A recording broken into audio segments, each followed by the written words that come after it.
लाखों व्यूअरशिप वाले एक यूट्यूब चैनल के पत्रकार मनीष कैसब की गिरफ्तारी इन दिनों बिहार ही नहीं पूरे देश में चर्चा का विषय बनी हुई है। उनके समर्थक प्रदर्शन, सड़क जाम से लेकर बंद तक का आयोजन कर रहे हैं। मनीष ने सरेंडर के पहले एक वीडियो जारी कर कहा था कि आरजेडी नेता और बिहार के डिप्टी सीएम तेजस्वी यादव के दबाव में उनकी गिरफ्तारी हुई है।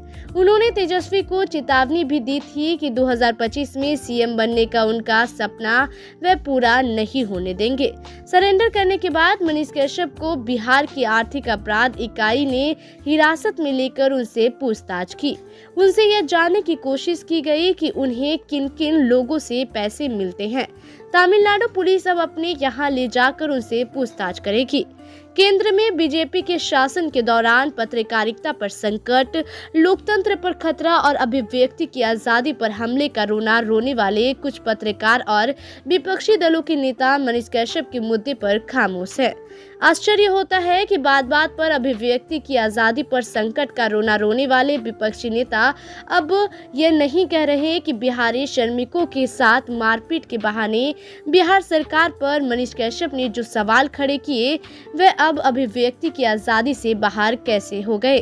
सरकार की आलोचना करने से रोकना और इसके लिए आलोचना करने वाले के खिलाफ गिरफ्तारी मुकदमे जैसी कार्रवाई ने राजनीतिक दलों के दोहरे चरित्र को उजागर कर दिया है।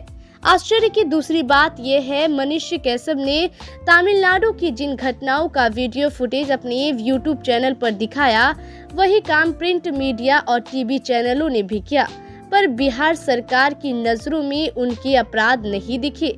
इतना ही नहीं, बिहार के सीएम नीतीश कुमार ने भी इसे लेकर ट्वीट किया, अपने सीनियर अधिकारियों को तमिलनाडु के अफसरों से बात करने का आदेश दिया। अफसरों की टीम भी तमिलनाडु भेजी, लेकिन यह किसी की आंखों में नहीं चुभा। और तो और, अगर मामले में सच्चाई नहीं थी, जैसा डिप्टी सीएम तेजस्वी यादव बार बार कहते रहे, तो मनीष के यूट्यूब चैनल को सूचना प्रसारण मंत्रालय की निगरानी रखने वाली इकाई ने प्रतिबंधित क्यों नहीं किया। हालांकि सूचना प्रसारण मंत्रालय गलत खबर दिखाने वाली चैनलों को ब्लैक लिस्टेड करने में कोताही नहीं बरतता। अब तक 100 से ऊपर ऐसे यूट्यूब चैनलों को प्रतिबंधित किया भी गया है। मनीष कैसब के आरोप में दम दिखता है कि बिहारियों के साथ तो अक्सर दूसरे राज्यों में मारपीट और भेदभाव की घटनाएं होती रहती है। तेजस्वी यादव के खिलाफ मनीष की टिप्पणी और तमिलनाडु में मारपीट के वीडियो दिखाना उनके लिए घातक सिद्ध हुआ। दरअसल जिस दिन मारपीट के वीडियो दिखाए गए, उसी दिन तेजस्वी यादव तमिलनाडु के सीएम एमके स्टालिन के जन्मदिन समारोह में शामिल होने चेन्नई गए थे। ऐसा भी नहीं कि बाहर कमाने गए बिहार के लोगों के साथ वहां के लोग बदसलूकी नहीं करते। नॉर्थ ईस्ट के राज्य हो या दक्षिण के, महाराष्ट्र हो या गुजरात, बिहार के लोगों के साथ मारपीट की घटनाएं अक्सर सामने आती रहती है। इतना ही नहीं, नौकरी की प्रतियोगी परीक्षाएं देने या दूसरे राज्यों में पढ़ने गए बिहारी छात्रों के साथ मारपीट की घटनाएं आम है। बिहार का दुर्भाग्य है कि आजादी के पहले या बाद में बिहार में जो उद्योग लगे वे पिछले 3 दशक में बारी बारी बंद होते गए। नए उद्योग तो लगे ही नहीं, कानून व्यवस्था और बेकाबू अपराध इसका सबसे बड़ा कारण रहा। लालू राबड़ी राज्य में तो चालू चीनी मिलों में ताला लटक गया, जो बिहार में रोजगार का सबसे बड़ा साधन थी। रंगदारी, अपहरण और लूट की घटनाओं को देखकर कोई निवेशक बिहार आने के लिए तैयार ही नहीं होता था। नीतीश राज में शराब फैक्ट्रियों में ताला लटक गया, नए उद्योग लगे नहीं। ऐसे में बिहार में रोजगार की कल्पना भी कोई नहीं कर सकता।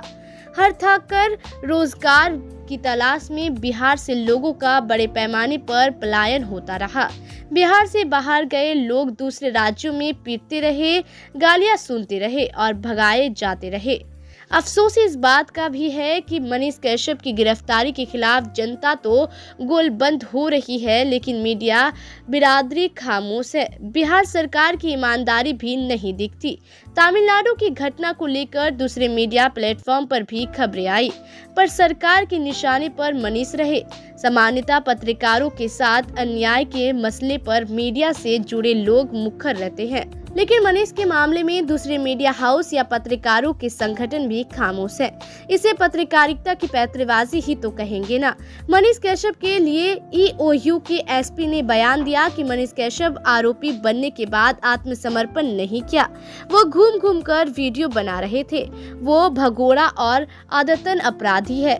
वे पत्रकार नहीं है बल्कि एजेंडा पत्रकारिता करते हैं, पेड न्यूज चलाते हैं। सवाल अभी भी वही खड़ा है कि आखिर मनीष कश्यप ने कथित तमिलनाडु हिंसा का वीडियो बनाया, उसके लिए अपराधी है।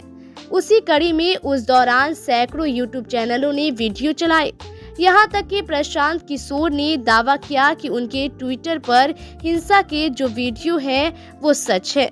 पुलिस ने उन पर कार्रवाई क्यों नहीं किया?